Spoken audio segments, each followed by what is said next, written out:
To the Public Service Commission of South Carolina. We're here in docket number 2021-215T. Please join me in a brief moment of silence before we begin.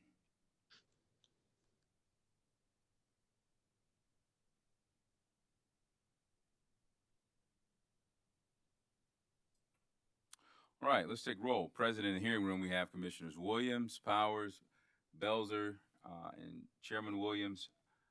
Joining us virtually, we have Commissioners Thomas, Irvin, and Caston. Attorney Besley, would you please read the docket? Yes, sir. Good afternoon, commissioners, parties, and counselors. The South Carolina Public Service Commission will today hear docket number 2021-152T, which is the application of Positive Moves Relocation and Transfer, LLC, for a Class E household goods certificate of public convenience and necessity. This hearing was duly noticed for today, Tuesday, September 28, 2021, 2:00 p.m. The parties and witnesses are present virtually. Chairman Williams, the docket is in order. Thank you, ma'am. Let's take appearances from the party. Positive Moves, LLC. Charlie Terraney for the applicant, Mr. Chairman. Good to see you, Charlie. And who do you have with you today? I have with me Shannon Moran and Jay Stamos. All right, folks, pleasure to have you here with us today. Office of Regulatory Staff. Thank you, Mr. Chairman. Leslie Hammonds with the Office of Regulatory Staff. All right, are there any preliminary matters that we need to address before we begin?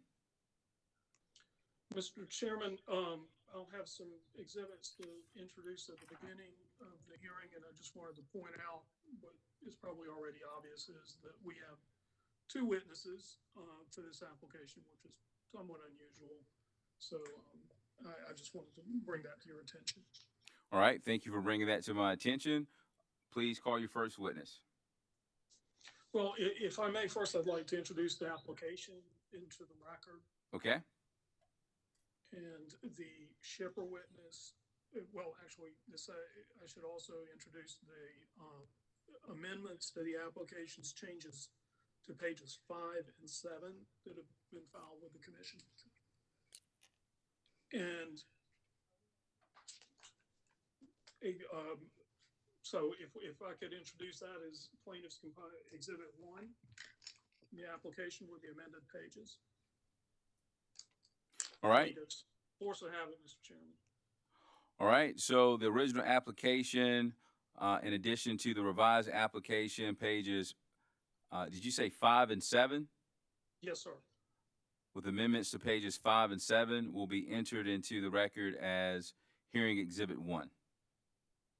And I would introduce the affidavit of shipper witness John J. Barry as applicant's exhibit number 2.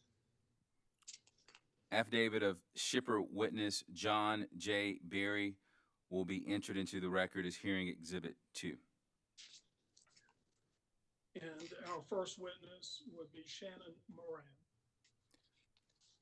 Ms. Moran, if you would take the witness stand and pause to be sworn in by our court reporter.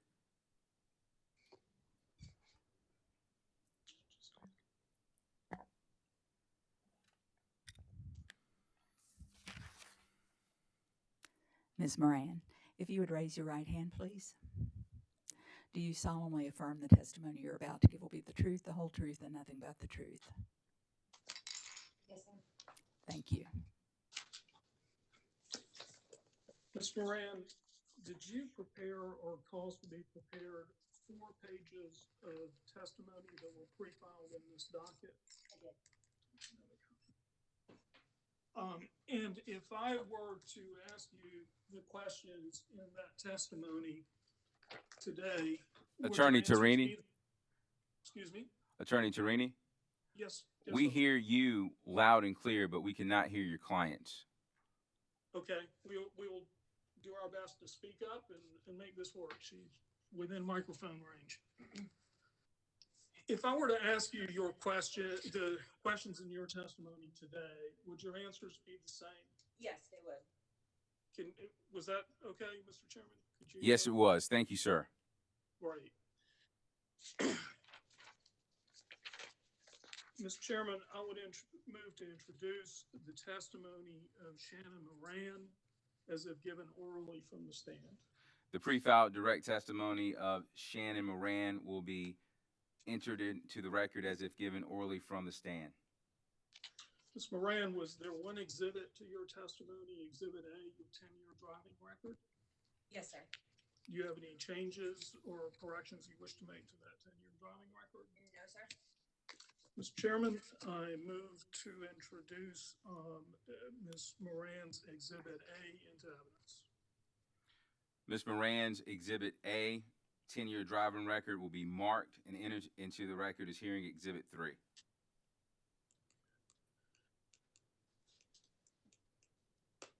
Ms. Moran, let's talk a little bit about your testimony. Are you the principal organizer of Positive Moves Relocation and Transfer LLC? Yes, I am. Okay. And is Positive Moves a limited liability company in good standing? Yes, it is. How did you become associated with this company? Well, I filed for its existence. Yeah, that was a poorly worded question. We'll lead into this. Tell the commission a little bit about your education and work history. Okay. My work history. I worked for a marketing company in New Jersey. This is back in the days when telemarketing was the big thing. I was there on and off for about 10 years, started as data entry, moved up through sales support, accounts management, things of that nature. I always had restaurant jobs. I grew up in them. It was kind of the family shop. For a while, I just worked in restaurants, did a little bar management. Mm-hmm. I moved from New Jersey to South Carolina in 2008. I started working for Belk, where I was their sales specialist for a few different high-end brands, Free People and Lily Pulitzer mainly. After that, when my daughter started elementary school, I did community support for Uber. If anyone's ever taken an Uber, if you leave your sunglasses in the car and you're like, oh shoot, how do I contact them? You get through the app, submit a support ticket. I was one of the people that answered those. Let me slow you down just a little bit. Sure. Tell me a little bit more about the Uber job. Well, it was remote. I worked from home, and everything was done through my PC. I answered support questions from both riders and from drivers. What kinds of support questions? I heard you talking about lost and found, but I think there's a little more to it than that. After I had worked through the basic, Mm-hmm. Left my sunglasses, driver didn't stop the trip, they moved me up to what they called their incident response team. And that's if you were riding in an Uber and the car was in an accident, or if you believe that your rider was drunk, or your driver was drunk, or if your foot got ran over, which happens more than you can imagine. I was one of the team answering those questions. Okay, so you were responsible. How many questions would you get in a typical session? By the end of it there, I would work 8 to 12-hour shifts. It really depended. I mean, weekends and holidays were a little crazy. I can imagine. You could have, anywhere 15 to 25 on a holiday weekend. And how many drivers would you be responsible for? It was nationwide. It was just whoever Wow. found their way to my queue. Do we have audio on one of these devices? I don't have the audio turned on mine. Okay. So, let's see if it's here. It might be your laptop. Yeah, but that's how they're hearing this. So how did you come around to deciding? Well, actually, you were in HR as well. Yeah. After Uber, I got a job at a local IT consultancy where I did operations and human resources. I did a lot of looking to fill certain roles because we did a lot of contracting through IBM and other large, IT companies. So I would have to search for people with certain IT skills, interview them, onboard them, kind of show them the ropes of where everything was digitally anyway, because a lot of these employees were remote. And then, in the case that someone was no longer employed with us, I would offboard them. So are those skills that you think you can bring to the moving business? Oh, absolutely. Yeah, I ran all the background checks. I did all of the onboarding. I did all of the documentation, had my hand in accounting. Yeah. Great. So why the moving business? Well, that didn't start until I met Jay, and he had talked about it. It was a passion of his. It's something he had done for quite a while, and I've spent the better part of the last 10 years helping run a business for someone else. Why not my own? That's great. He's great. Now you don't have any experience in the moving business before No, now, sir. but Jay does. Oh, yes. Okay. And we're going to talk about Jay's experience. So you'll bring the office experience, Office, the customer management, service, all of that. and then Jay brings the operations. Is that the scheme? Pretty much. Great. Well, let's talk about employees for this company. And do you have any? Can you tell the commission how many employees you plan to have? How many we plan to have? Well, how many will you start with, and where do you plan to go? We're just going to start with the two of us for now. Okay. And we will just scale our growth as demand. Okay, great. And as you add employees, how will you go about screening them? Well, I'm going to do a basic social media and just internet background search. It's amazing the things you can find on Google. As far as anybody driving goes, I will be doing an actual professional background check and a drug test. Okay. And do you plan to purchase workers' comp insurance when it's required? Yes, when it's required, absolutely. Okay. Does the company own, or in Ms. Purvis, we're about to share our screen here. Does the company own a vehicle at this time? Yes, we currently own a GMC Yukon and a 16-foot Diamond cargo trailer. Okay. And Commissioner will indulge me.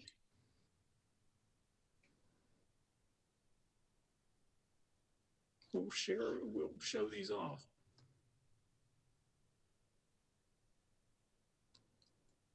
There we go. That your Yukon and the cargo trailer? Yes, sir.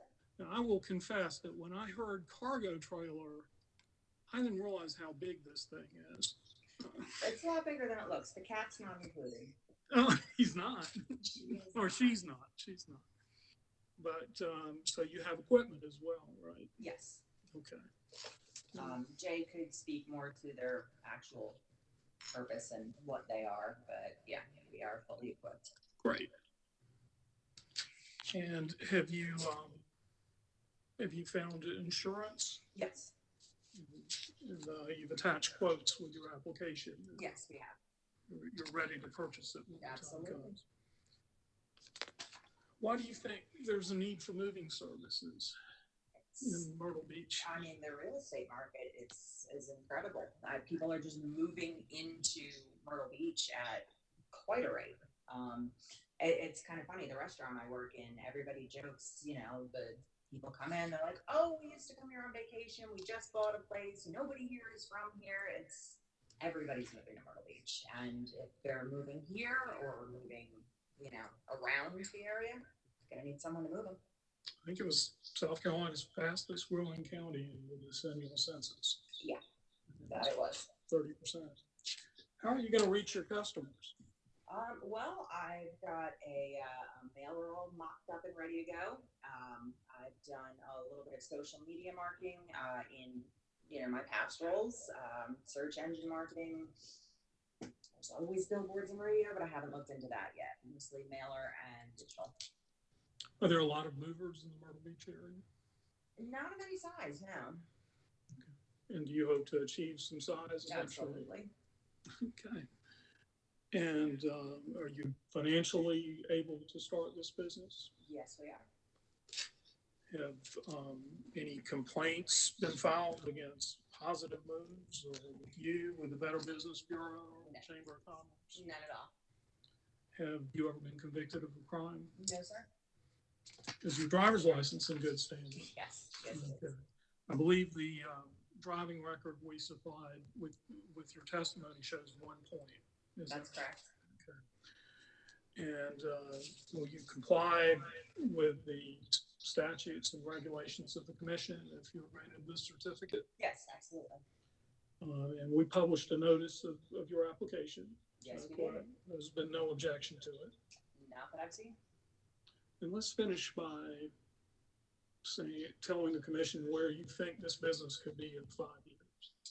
In 5 years, I hope to have a large warehouse space, multiple trucks, and be doing interstate moves. But that's down the road. Got to get started first. You take steps before you run, right? Yes, yes, we do. Ms. Moran, this is all I've got for you today, but please answer any questions that Ms. Hammonds may have for ORS or that the commissioners may have. Yes, of course. Office of Regulatory Staff. Thank you, Mr. Chairman. ORS has no questions for the witness. Commissioner questions for this witness. Mr. Chairman, Commissioner Powers. thank you. Ms. Moran, good afternoon. I just have a couple of questions for you. You say that you are seeking workers' compensation insurance. Would you agree for that to be a necessary part of your application?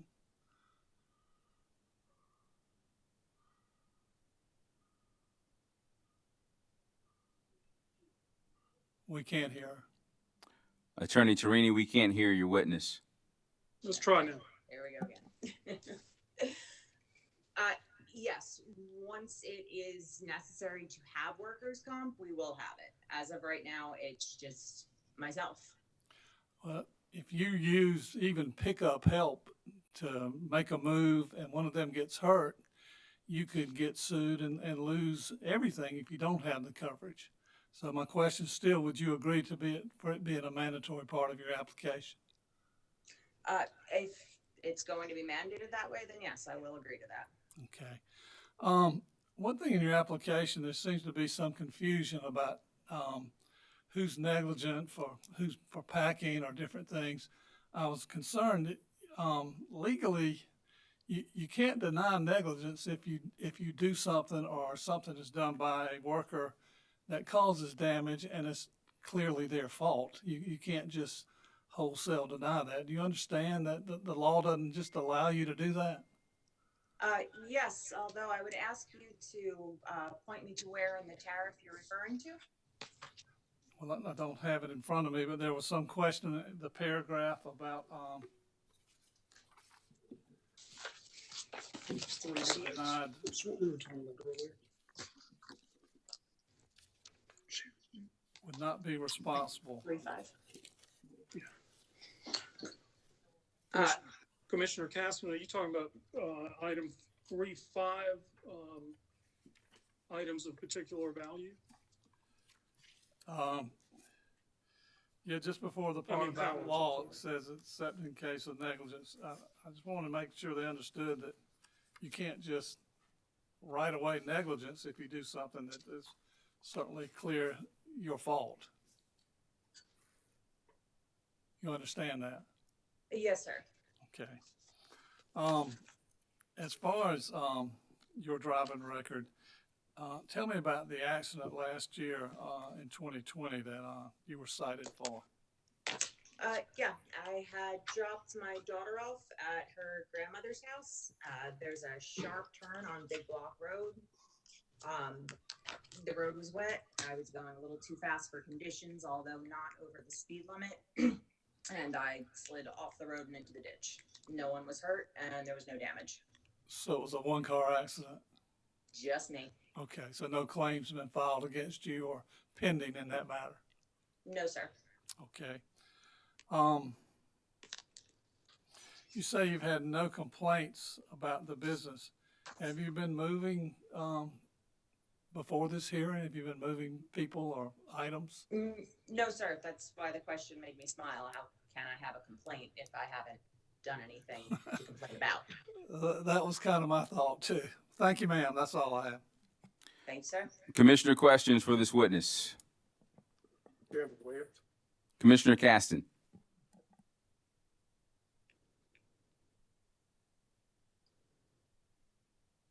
Commissioner Caston. I was looking for my video. I found it. Thank you. Ms. Moran, in the application, I want to make sure I'm looking correctly. On the proposed rates and charges for service, in the tariff, page 3, tariffs, 3 men in a truck, you list $150 hourly charge. And I think $30 an hour for each additional man, and in the application, it appears to be $140 for 3 men in a truck. And $30, I think, per additional man is that, which is it? Yes, this should be the tariff that's filed. I can't really talk to you, Williams. Oh, I'm sorry. That doesn't line up with the one that I have in front of me, which is why I was looking towards Mr. Torini. Commissioner Caston, may I interject? Because I think I can clear this up. Yes, sir. There's some rates listed in the application. Those were preliminary, but after consulting with the Office of Regulatory Staff, as we do in all of these applications, the applicant developed a tariff that ORS agreed to as well. So those rates did change from the date of application, perhaps, but the rates that the applicant is seeking are the ones in the tariff that is attached to Mr. Stamos's pre-file direct, and he's prepared to testify about them. Okay. Thank you very much. No more questions. Thank you. Any more questions for this witness? Chairman Williams. Commissioner Williams, you have the floor, ma'am. Thank you, sir. Thank you for being here today, Ms. Moran. I have a couple of clarifying questions. Sometimes details matter, so you can, that's my preamble. The Diamond Cargo, the year of it, we saw a place on page 5 of 10, which would have been in the application, where it was one number, page 8 of 10, it was another number, and then insurance, it was another number, number meaning year. So my question is just, what year is the Diamond Cargo vehicle that was quite beautiful in the picture? What year? Thank you. Year is it? We saw. It's 2016. Okay. You never know when that might matter, so it's just good to know. Will you be specializing in certain sizes of moves, and what will you do if someone wants you to move something that's larger than what you're capable of moving? We'll define larger than capable. I mean, just a large residential or business move, that sounds like I would need to either rent or purchase more trucks. If you're talking about, you say larger than capable, I'm thinking a gigantic statue. Believe it or not, he knows how to do that. So your plan is to rent additional vehicles as needed? As needed, yes. And then on page 3 of the tariff, I need to understand that a little bit better. There's a indication of 2,000 pounds. Let me find it. Okay. Can you let me know the section you're looking at, ma'am? Yes. So page 3, 1.0, transportation charges. Okay. The last sentence is if weight and mileage option is chosen, it will be based on a 2,000-pound minimum, regardless of the actual weight. Yes, ma'am. My question is, what happens if the weight is greater than 2,000 pounds? There is in Appendix B, an entire table based on the weight that goes from the 2,000 pounds, which is the minimum, all the way up to 12,000 and over. Thank you. Page 4 of the tariff. Sunday emergencies only. Is there a charge for this? Is there a, I noticed Monday through Thursday, Friday through Sunday, recognized federal holidays, there's all a definition. Is there anything missing for the line that at the very top of page 4 says Sunday emergencies only? You did reference a charge at first. No, there's no additional charge. That's just kind of my sanity day. Everybody needs a day off. In other words, okay, I get it. So emergencies only is just what you're saying, but the charge isn't defined. No, there's no additional charge. We're just trying not to schedule on that day, but if it's needed, then it's needed. And it would be at the rates posted and the minimums posted in the tariff. So I would think you would pick either the 3-hour minimum, the 4-hour minimum, or the 4-hour minimum for that particular day. Well, for Sunday, yes, it would be a 4-hour minimum. Okay, you might want to add that. That's why I ask.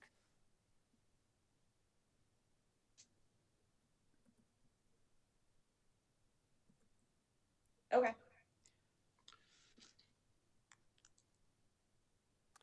Page 5 of the tariff. Take a look at 1.4, and this is really tiny, but I think either something's missing or maybe a punctuation can be removed from that. It's that's that complete sentence, but it's the last part of that paragraph that I'm asking about. In 1.4.2? Oh, point 1. Oh, yeah. There's a period that shouldn't be there. Okay. That makes sense, but the other alternative is that it's the beginning of a new sentence that needs. No, I see where you're talking about. Between and the, that needs to come out, and the T and the needs to go to lowercase. Absolutely.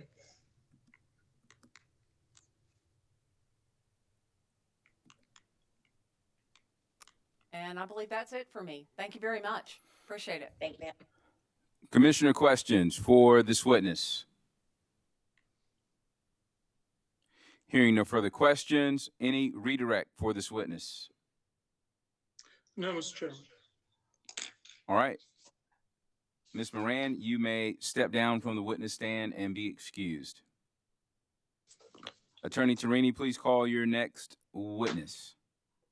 Our next witness is James J. Stamos. James J. Stamos, please take the witness stand and pause to be sworn in by our court reporter. Can I make one correction? It's actually James D. Stamos. And Mr. Stamos, when you go by J, is that the initial J or J-A-Y? J-A-Y. I meant the Thank nickname. you. I apologize for the confusion. Okay. Do you solemnly affirm the testimony you're about to give will be the truth, the whole truth, and nothing but the truth? I do. Thank you. Mr. Stamos, did you prepare or cause to be prepared 4 pages of pre-filed testimony in this docket? I did. Do you have any changes or corrections you wish to make to that testimony? No, sir. If I asked you the questions in this testimony today, would your answers be the same? Yes, sir. Mr. Chairman, I move to introduce the pre-filed testimony of James Stamos as if given orally from the stand. The pre-filed direct testimony of James Stamos will be entered into the record as if given orally from the stand.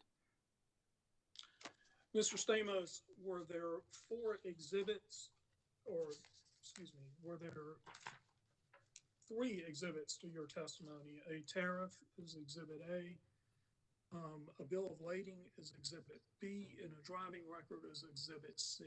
Yes.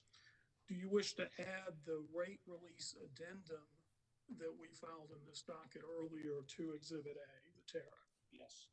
Okay. Other than that, are there any changes you wish to make to your exhibits? Only what has been pointed out so far. In the tariff? Yes. Okay, earlier on. Yeah. We'll make those after the hearing. Okay, Mr. Chairman, I would move to introduce exhibits A through C, including the rate release addendum added to Exhibit A into evidence at this time. Stamos direct exhibits A through C with the rate addendum to Exhibit A will be marked as a composite exhibit and entered into the record as hearing Exhibit 4. Thank you, Mr. Chairman.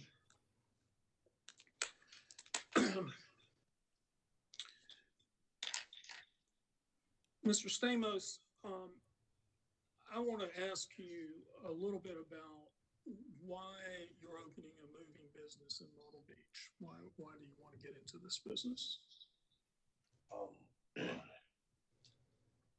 I grew up in the moving and storage industry up on Long Island, and my family owns one of the larger independents in the United States.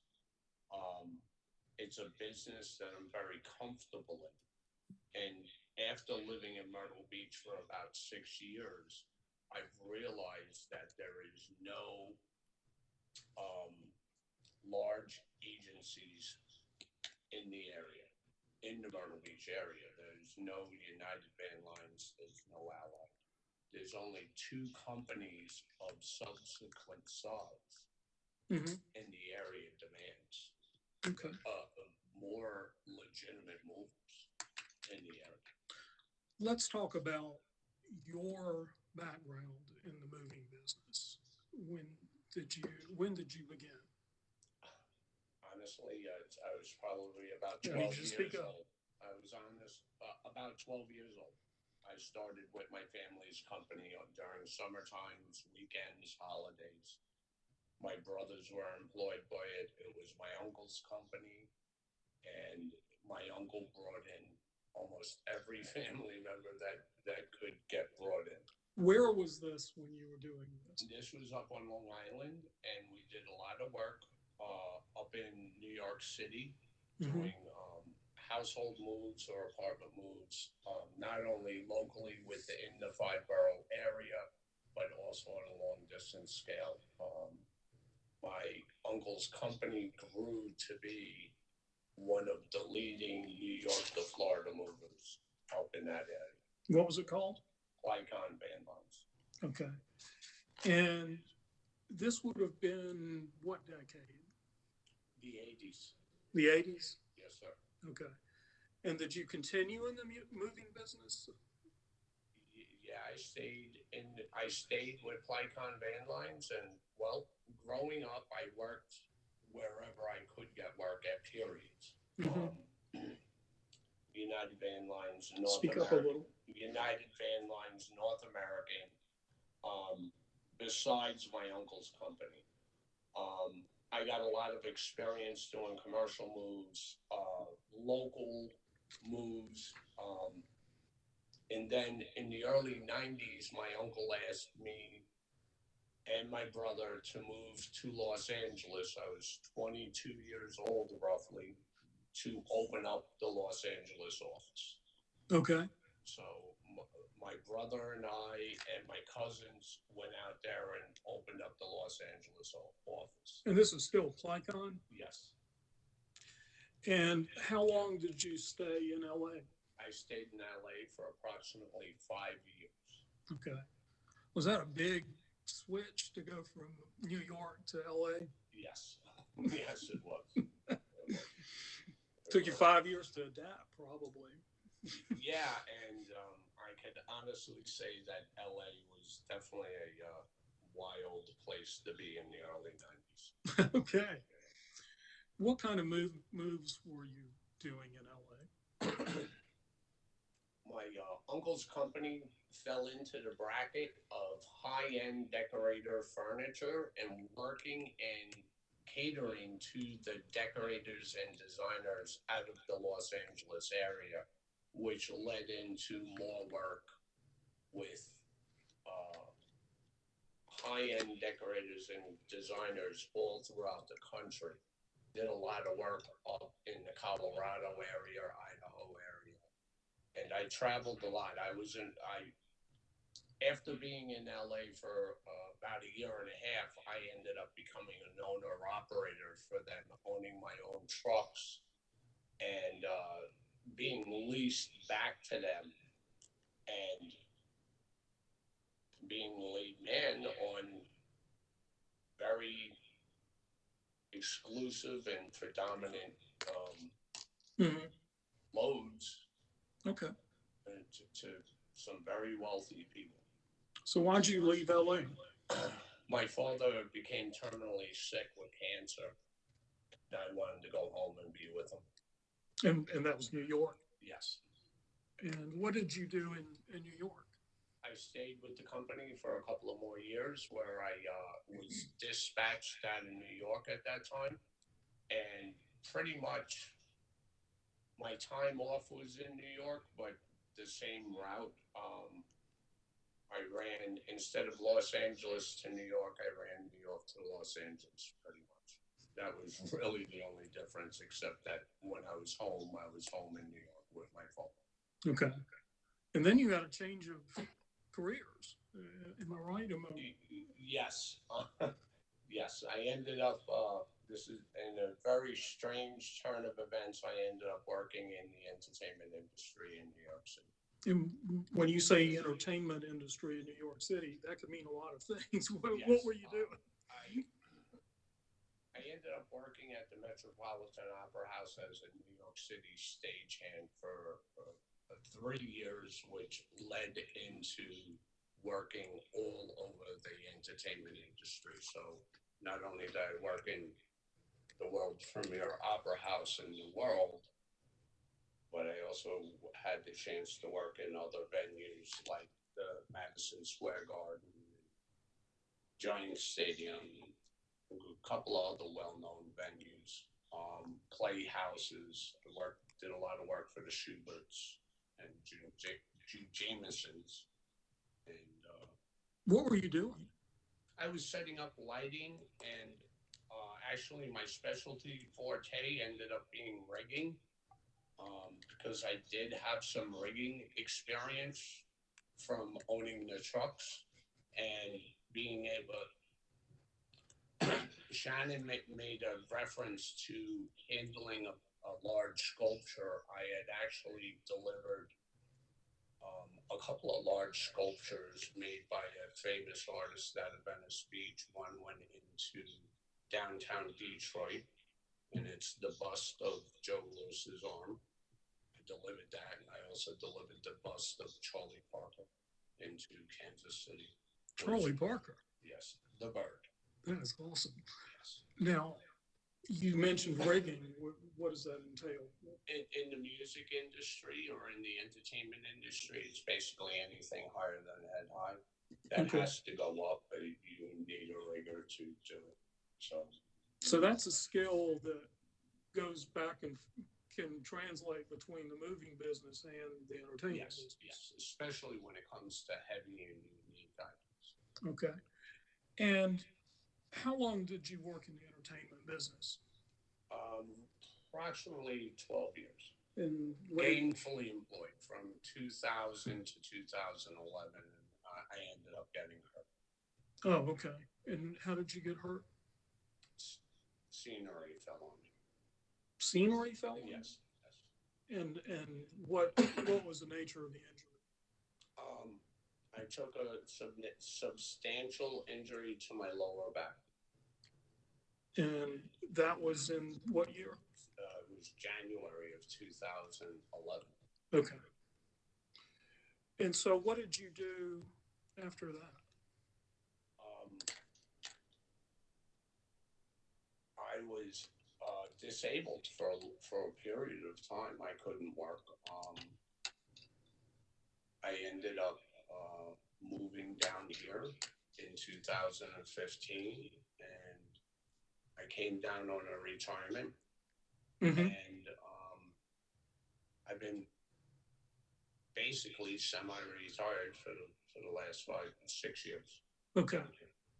Now, you did some work for a moving company in Myrtle Beach, Yes, sir. some consulting, Yes. and that was, go ahead, I'm sorry. I went in and troubleshoot. It was a new company, and this is what reintroduced me to the moving industry down here in Myrtle Beach. My oldest son works for a company down here, and they were having some employment problems in the Myrtle Beach office, meaning that they couldn't sufficiently staff or get adequate employees to work for them.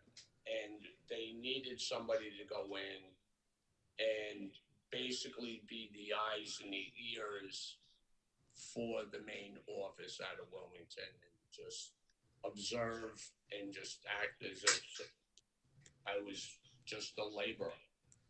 I went in and I evaluated their crew and their people in there, and that's how I got back into it. Okay. And we spoke with Shannon about hiring, but tell us how you're going to train employees. There's going to be a lot of hands-on training, but before I even allow guys to come out on their truck with me, I show them exactly how I want things done. There's always a chance that things happen by accident, but that's what I want to happen, is stuff by accident, not because of negligence. Okay. So I did very well in the past in the moving industry because I had a very low claim rate, and keeping the customer happy. Now, I'd like to talk about your tariff that Yes, was attached as Exhibit A to your testimony. It's a little unusual for many of the tariffs that the commission sees, in that you have a weight option.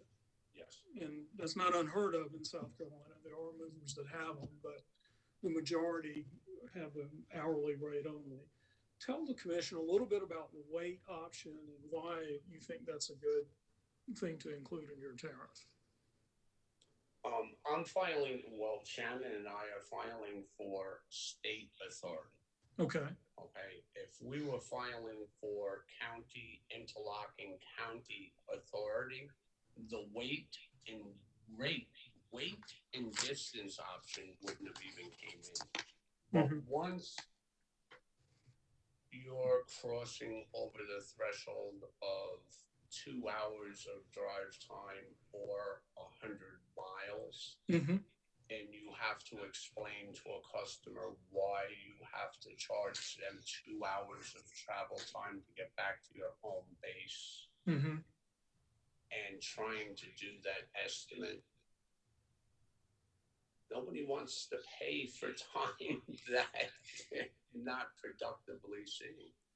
So if you do it on a weight and distance basis, and you're coming up with more of a set number, a value of number, more people are responsive to that. And I think that it's an option that I could provide to them to give them more clarity, and also peace of mind, knowing that there's more than one way to service them or one way to build them. They wouldn't be required to take that option. No, they could do either or, and I could sit there and show them what each entails in each, and give them the option. And we're going to do that in a minute. I did want to ask you, though, are weight-based tariffs common in the moving industry? Absolutely. Okay. Now, if I came to you and I said I want to move from Mount Pleasant, from Myrtle Beach to Mount Pleasant, and I'm interested in hiring Positive Moves to do this for me, how would you go about quoting me a price, then actually delivering and charging? Walk me through a move. Well, first thing I would do is I would find out where Mount Pleasant is. And I know off the top of my head, I know it's north of Charleston. You got It's that dead right. Right on 17. Yeah. I would go to that customer. I would give them an hourly estimate on what the estimate on what I thought the services would be. Okay. Mount Pleasant and this is where the 100-mile thing comes into play. If I'm talking to them in Pawleys Island, it's probably only 75 miles. Okay. I don't know if I need to even address it. Okay. But I could. Okay. I have that option with the alternate pricing. If it was anything over 100 miles, the way my tariff's set up, I need to address it to them. Okay. Now, let's address it. What are you going to do to put together this estimate, whether it's hourly or whether it's by weight? Well, hourly, I would sit down or I would walk around the house. I would do an appraisal of what is there. I would talk to them about on who's going to be doing the packing, if they need me to come in and do the packing, or if they're doing the packing themselves. If they're choosing to do the packing themselves, I'm going to give them whatever tips and advice I could to be helpful to them so that they pack as correctly as possible. Okay. I would try and get a good estimate of how many boxes would be there. Yeah. And be able to put together a good, a pretty good hourly estimate for them. Great. And if we were doing a weight-based estimate, what would you do? Well, there is a couple of different formulas to come up on with a estimate for weight. And I would use one or two. I usually use a second formula to check the first formula. Okay. And tell us about this one.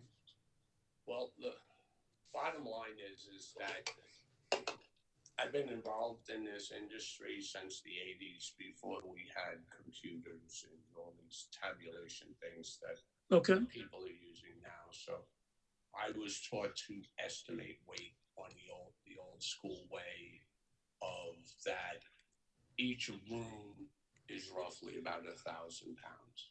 Okay. So if you have a seven room house, meaning 3 bedrooms, a living room, a dining room, and a kitchen, and a garage area, probably around 8,000 pounds. Then there's the other formula of is that every 30 items usually breaks out to be about 1,000 pounds. Okay. There's still another formula that it's 700 pounds per 100 cubic feet. Gotcha. So how do you actually determine the weight? Well, what I would do is before the job, I would have the truck weighed at a certified scale. Okay. I would go load the job, go straight to the scale, and reweigh. Okay. And that would give me an accurate weight. Now we finally get to, we've loaded the truck, we get to my new house in Mount Pleasant. What happens then? Well, talk to the customer, I do a walk around of the new house, I get clarification on what goes where. I also talk to the customer that, I'm going to need somebody specifically to be available to tell us exactly where they would like some things. And we would start unloading. Okay. I don't, we bring in furniture wrapped. We set it into place. If they need it moved around, we move it around. We try and set boxes where they ask us to set them. If it was packed correctly and labeled correctly, after 1 or 2 trips into the house, you really don't need any direction. Okay. You just, place the boxes where they go. Um, at the end of the job, you know, I walk around with the customer and make sure that they see no damage or that there is no damage to any of their furniture, that no boxes are crushed, no, and that there's nothing that they're unhappy with. I'll ask them again if everything is where they would like it and what else could my men do for them. And then sit down to doing the paperwork. And the paperwork is what? The bill of lading? Bill of lading, Okay. And do you keep a copy of the bill of lading? yes, yes. And if the cost of the job doesn't match the estimate, which of those charges do you give the customer? Do you have to charge the tariff rate? I'm not following the question. In other words, if you estimated it was going to take 7 hours to do the move, but it only took 6, which do you charge the estimated rate or do you charge the actual rate? No, I charge the 6 hours, the lesser. I charge the actual hours. The actual hours. Okay. Now, we asked you in your pre-filed testimony if there are any outstanding court orders or judgments against you. Are there? I'm not going to ask the silly question about whether Positive Moves has had a complaint filed against it with the Better Business Bureau, because y'all haven't been in business enough for that to happen. But have you ever been complained about, or have you ever been sanctioned by any of the authorities that governs your moving companies in the years you've done business? No, sir. Okay. Have you ever been convicted of a crime? Yes, unfortunately. And tell the commission about that, please. Like I said, I got hurt in 2011. There was some surgeries that were required. They put me on today, which is a very controversial medication for pain. What was that medication? It was oxycontin and oxycodone. Okay. I was, I don't know how to say this, I was stopped. There was a traffic infraction Yes, up sir. on Long Island that was involved, and with the interaction with the policeman, he seen that I had a couple of pills up on my dashboard or on the console of my car. He asked me what those were. I told him what they were. And he said, do you have a prescription for them? And I said, yes, I do. But I could not produce the prescription right there at that time. Okay. And so you were convicted. Did you plead guilty? I pled guilty to it. It was, at the time, it was just easier to plead guilty than it was to fight it. I mean, I did bring the prescription into court, but they were trying, you know, it was, I couldn't afford a lawyer. I wasn't working at the time, so. What was your sentence? It was 5 years of probation, and I was released in 2.5 years. When you say released, you completed your probation successfully Yes. in 2.5 years Yes, they dismissed me from the probation. from the probation program. Right, in 2.5 years. There was no jail time or anything. Okay. Have there been any convictions since 2000? I think you pled guilty in 2012, Yes. but have there been any convictions since then? No. Okay. Now, do you have a driver's license? I do. What type of driver's license do you have? It is a CDL. I've held a CDL since 1989. What is a CDL? Commercial driver's license. Is there a class of CDL that you have? Yes, it's a Class A. I'm capable of driving a tractor and trailer. I do drive a tractor and trailer, or that's what I'm classed as, and anything lesser than Okay. a tractor and trailer. And you have a South Carolina driver's license as well? Yes, I do. And what do you have to do to get a CDL? Well, today you have to go to a school and meet the requirements of, I think 120 hours of classroom time and then 90 hours of actual drive time. Okay. What did you have to do to get a CDL? Recently, I had to recertify for the state of South Carolina. Yes, sir. I guess around 2 years ago, 3 years ago. Mhm. The state of South Carolina wanted me to recertify, so I actually went through one of the schools. Okay. Okay. Did you have to do anything else? I had to get a medical card and I have to keep my medical up to date, Mhm. showing that I'm physically fit and able to drive a tractor and trailer or a commercial vehicle. Okay.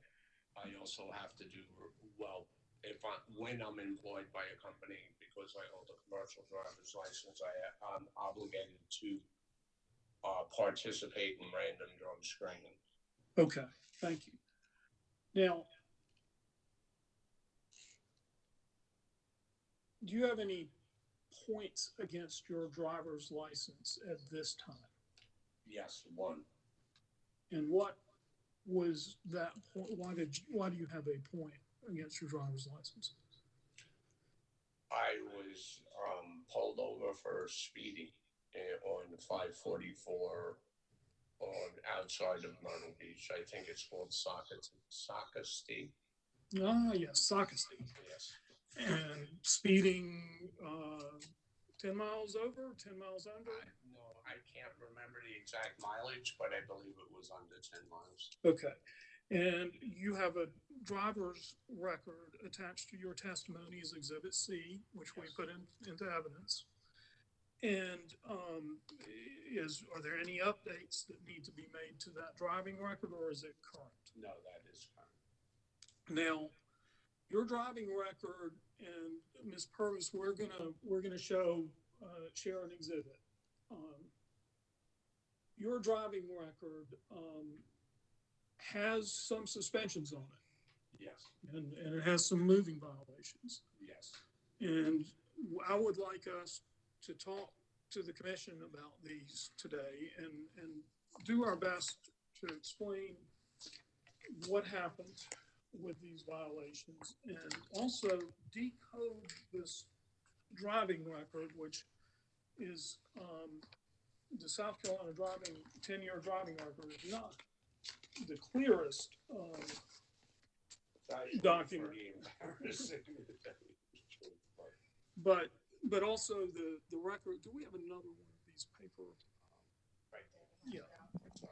The record itself is Attorney Tarini, Yes, sir. if you would instruct your witness to speak up, we're having a hard time hearing him in the hearing room. Yes, yes, sir. Yes, sir. I have put together a summary. Also, Attorney Tarini, I hate to interrupt you again. If you could enlarge the PowerPoint. Yes, sir. Thank you, sir.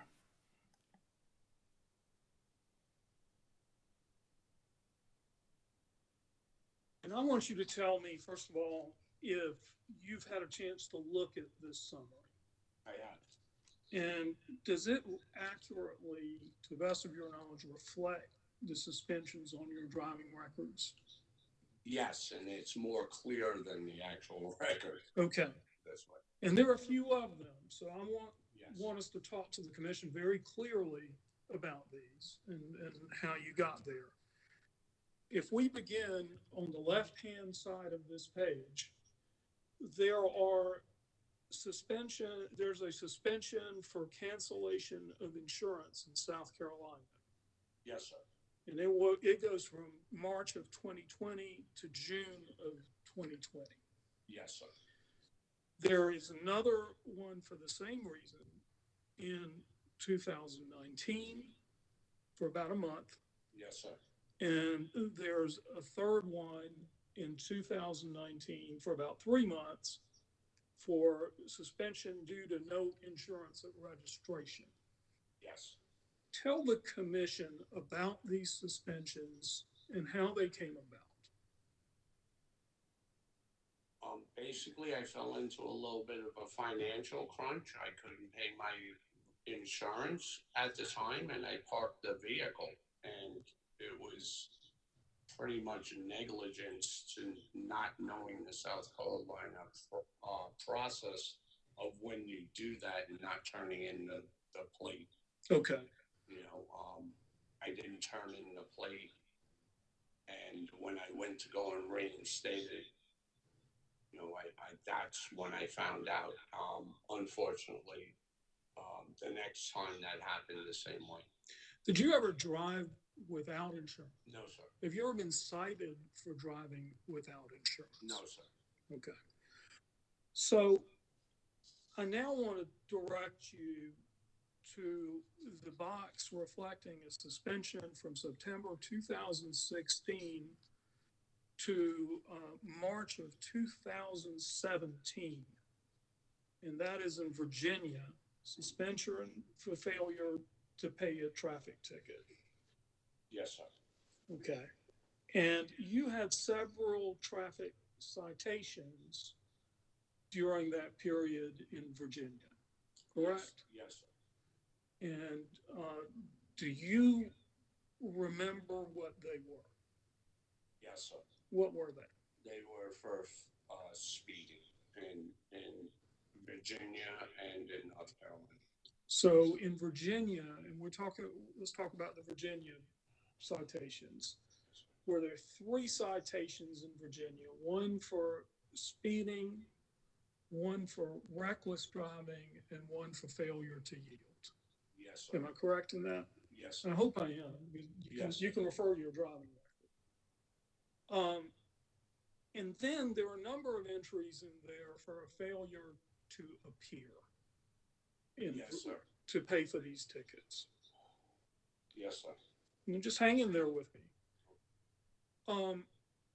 First of all, I'd like you to tell the commission why you were cited for reckless driving.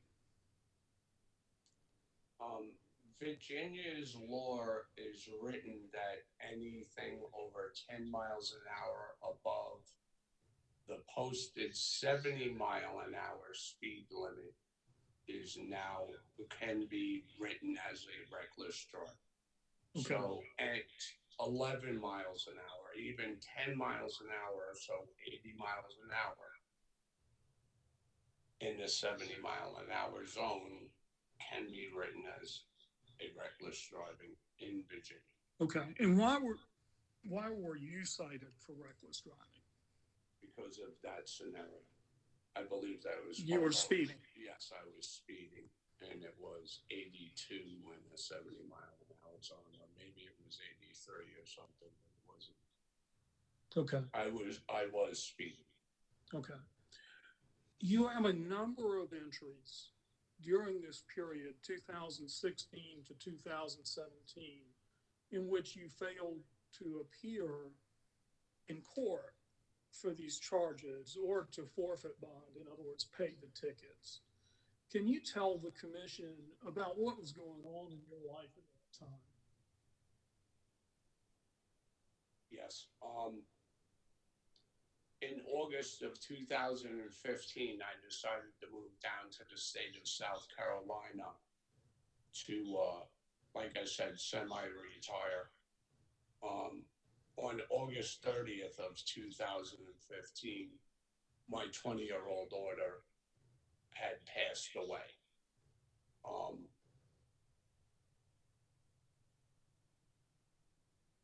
Now, we're not asking to excuse your actions. No, but my mental state deteriorated really quickly at that point where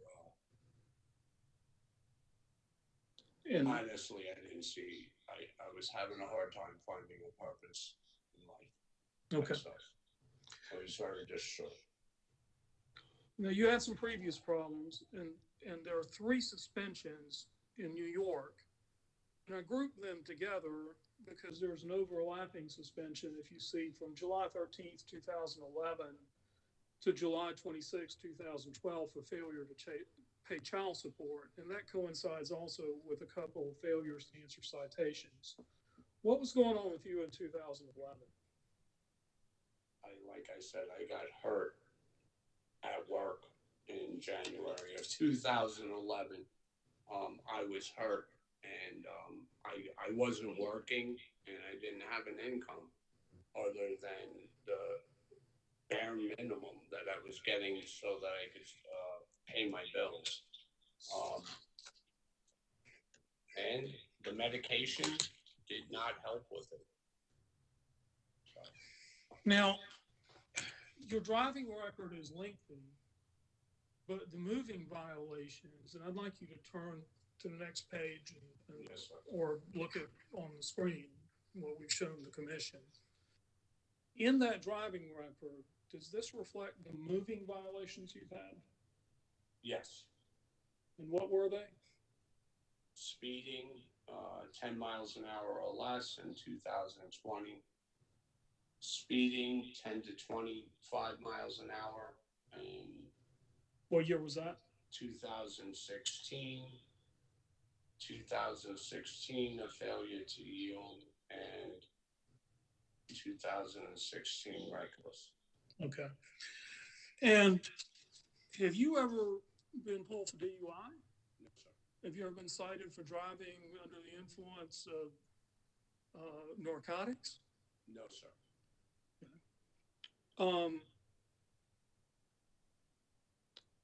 What would you say to the commission to explain, or not explain, but to reassure them about your driving record and what you would do with this business in the future? To explain? Not explain, reassure them. To reassure.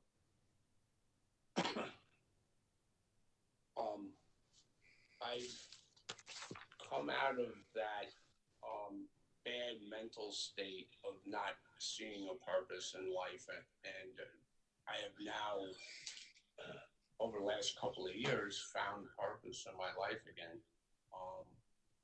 And I was always taught by my family and my uncles that the moving industry is a service industry. And I've always been happiest working in the moving industry. I want to make a difference in somebody's life. And even though that being a good mover and being somebody that can provide a quality move to somebody is a small thing, but it makes me feel good about myself. You know, it's purpose.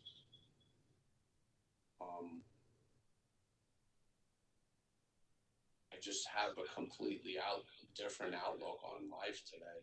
I want to be successful. I want to live, and I want to be a part of the community. And this is something that I could do to be part of the Myrtle Beach community. Mr. Stamos, thank you very much for your testimony. And I would ask you to please answer any questions that Ms. Hammonds or the commissioners may have for you. Thank you, sir. Office of Regulatory Staff. Thank you, Mr. Chairman. RS has no questions for this witness. Commissioners. Mr. Chairman. Commissioner Powers. Thank you, Mr. Chairman. Mr. Stamos, Yes, sir. I've been a criminal defense lawyer for over 40 years and handled a lot of traffic cases, and it really was hard to understand your record, but I will say that your lawyer did a good job putting it all together. Yes, he did, because I lived it and I can't understand it sometimes. I'm sorry. Well, he did. He did a good job in explaining a lot of it, and I understand people having hard times, and I empathize and sympathize with that. One thing they didn't mention, though, you were cited for driving while suspended in 2010, and that's on this record. What was your prior suspension before these 8 suspensions? What was it for? Here, let me take it. Oh, in 2010, Yes. what I was out driving a truck in Arizona. The original suspension, I had no clue that I was under suspension. The state of Arizona suspended my privileges with no notification to New York, and I had no no knowledge of being suspended in the state of South Carolina, in the state of Arizona. I was pulled over for a seatbelt ticket, and that's how I found out in Arizona. It was actually Kingman, Arizona that I was pulled over. So the process was that the original ticket was an equipment ticket issued in my name to the company that I was driving for, I think 3 years earlier, and they never paid the ticket. Okay. And I think there was a charge at the same time for operating an unsafe vehicle. Was this a moving van or a private vehicle? It was a tractor and trailer, and that operation of an unsafe vehicle was the seatbelt ticket, sir. Okay. Was your prior suspension, I think your attorney asked you if you ever been suspended for drugs. Have you ever been suspended for alcohol? No, sir. Okay. Or drugs. With your experience and working for a big company, did they have a driver's training manual when you worked for the family company or other companies? Yes. Well, we fell underneath the Federal Motor Carrier Safety Guidelines, underneath the DOT handbook. Okay. And are you going to be training the drivers as well as the actual loaders and movers for the company? Yes, sir, to an extent. If I am going to encourage anybody that drives through me to obtain their Class B license, because I feel that the state of South Carolina will probably, in due time, change their rules or update their rules on what is exactly a CDL and a non-CDL vehicle. Okay. And the state laws here in South Carolina are a little different than up in New York. Any vehicle that has an air brake system in New York has to be driven by a CDL Class B driver. Then you would agree. Your non-CDL vehicles here will have air brakes in them. So you would agree then that having drivers with a CDL will allow you to know their records and what sort of abilities they have? Yes, sir. I believe in having an educated driver, especially for safety reasons. Okay. And you're going to use these guidelines you mentioned as far as with any drivers? I'm sorry, re-ask that? You're going to use the DOT guidelines for any drivers that you may hire or use? Yes, sir.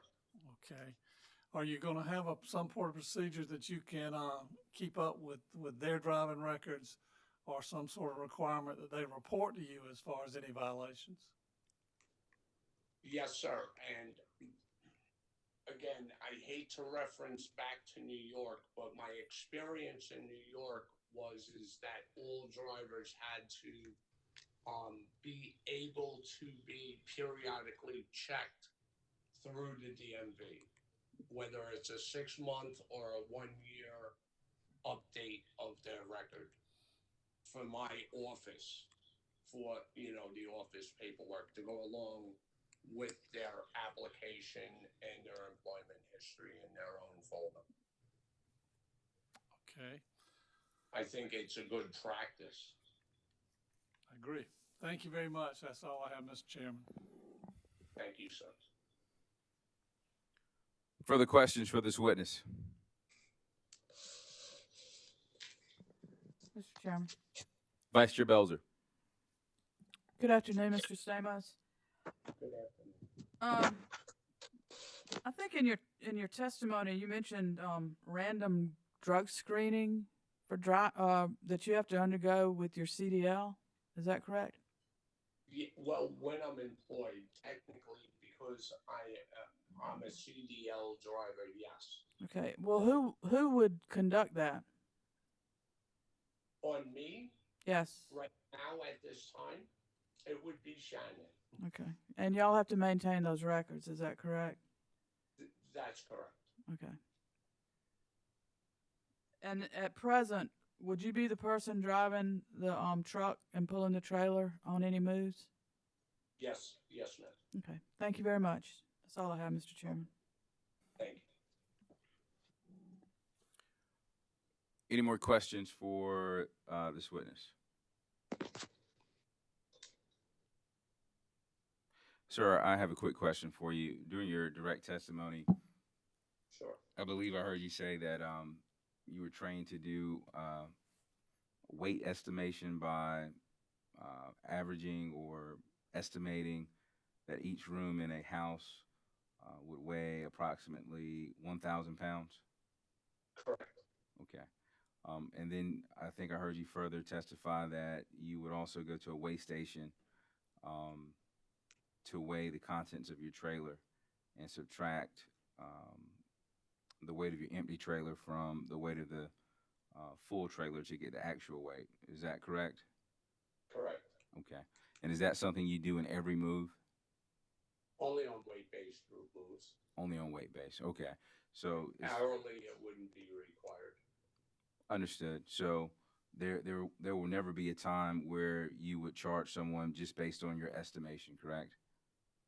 No, sir. There might be a time where I cannot get to a certified scale, and that's where the 700 pound per 100 cubic feet is probably the best formula to use to be as accurate as possible without a scale.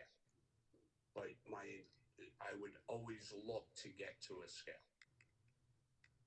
Okay, understood. So how, just sort of work through that with me. If I'm a customer and I decide to use a weighted move, how would you explain that process to me? How would you explain how you would charge me?